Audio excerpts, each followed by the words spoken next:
இந்த தபஸ்ஸு நாம் சொல்கிறோம் இல்லையா, இந்த தபஸ்ன்னு சொல்லும்பொழுது எல்லாரும் ஆஹா தபஸ்ஸுன்னா நான் வந்து அதாவது தவம் பண்ணுறது தவம் செய்வது அப்படின்னா என்ன அர்த்தம் அப்படின்னா 2 கால் அப்படியே இருக்கணும், ஒத்த கால் நின்றுட்டு தபஸ் பண்ணணும், அப்படி பண்ணணும் இப்படி பண்ணணும் அப்படின்னு சொல்லணும். ஆனால் அதெல்லாம் உண்மை இல்லை. தபஸ் என்ற சப்தத்துக்கே அர்த்தத்தை ரொம்ப அழகாக காளிதாசர் சொல்கிறார்.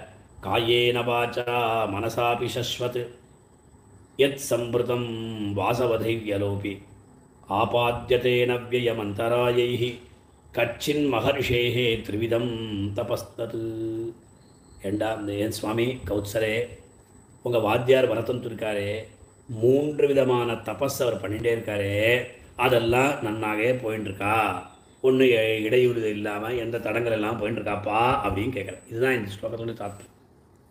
இந்த 3 விதமான தபஸ்ன்னு சொல்லும்போது காயேன வாச்சா மனசு, காயிகமான தபஸ்ஸு, மானசிகமான தபஸ்ஸு, வாச்சிகமான தபஸ் ரொம்ப தெரிஞ்சுக்கணும்.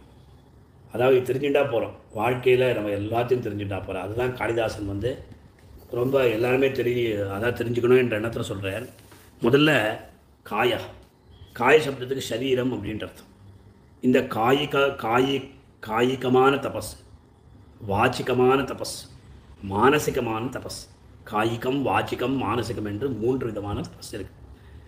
இதில் நம்ம சொல்லலை, யாரோ சொல்லலை, சுவாமி கண்ணன் எம்பெருமான் சொல்கிறார். பகவத்கீதையில் 3 விதமான தபஸ் இருக்கப்பா. ஒன்று காயிகம் தபஸ்ஸு, ஒன்று அதுக்கு சாரீரம் தபகா, ஒன்று வாச்சிகம் தபஸ்ஸு, மற்றொன்று மானசிகமான தபஸ். அவர் சொல்கிறது எங்கள் கீதையில் தேவத்விஜ. சரி, உங்கள் வாத்தியார் இருக்காரே அவருக்கு 3 விதமான தபஸை எந்த விதமான தடங்கள் இல்லாமல் நடந்துட்டுருக்கா, தபஸ் பண்ணிருக்காரா அப்படின்னு கேள்வி கேட்டேன். அந்த 3 விதமான தபஸை நாம் தெரிஞ்சுக்க வேண்டாமா?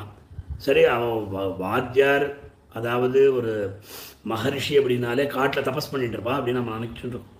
ஆனால் அந்த தபஸு நம்ம கூட பண்ணணும். அவள் பண்ணுறதில்ல, அவள் காட்டுக்கு போனால் தான் தபஸ் பண்ணணுன்றதில்லை, ஆற்றுலையே தபஸ் பண்ணணும். இந்த 3 விதமான தபஸை நாமளும் கடைப்பிடிக்கணும்.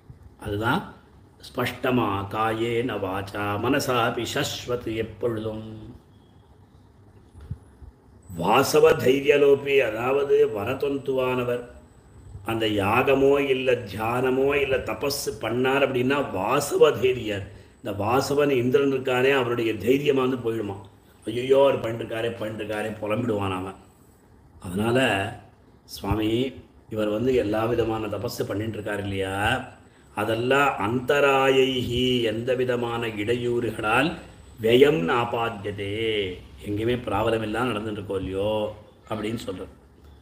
இதில் கிருஷ்ணர் சொல்கிறார், தேவத்விஜ குரு பிராஜ்ய பூஜனம் சௌச்சமார்ஜவம் பிரம்மச்சரியம் அஹிம்சாச்ச சாரீரம் தப உச்சதே அனுத்வேககரம் வாக்கியம் சத்தியம் பிரியஹிதம் சயத் स्वाध्यायाभ्यसनं चैव वाङ्मयं तप उच्यते मनप्रसादः सौम्यत्वं मौनमात्मविनिग्रहः भावसंशुद्धिरित्येतत् तपो मानसमुच्यते.